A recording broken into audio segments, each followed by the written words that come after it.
400 দিয়ে পারো না 300 টাকা দিমু। দাম কত? এই কুলার দাম কি 400 টাকা এটা? হ্যাঁ আমি কই দে 200 হে কই 300 একদম কইবেন একদম। আপনি কোন কত হলে পারবেন? কোন যে আমার কত হে বলে দেবি কি কয়?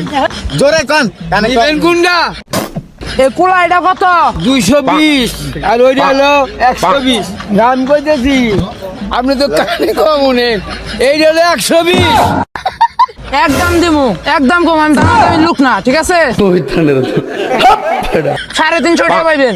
এটা হ্যাঁ আপনি 200 টাকা দেন কানে কম মনে কাছে জোরে কর। 2000 টাকা হোক মিয়া। 2000 টাকা না 200 কুলার দাম টাকা 2000 টাকা এনে। আপনি কোন তো আপনি বোঝান। হ্যাঁ আপনি তো হাত 300 কোন 200 পুরা দাম 200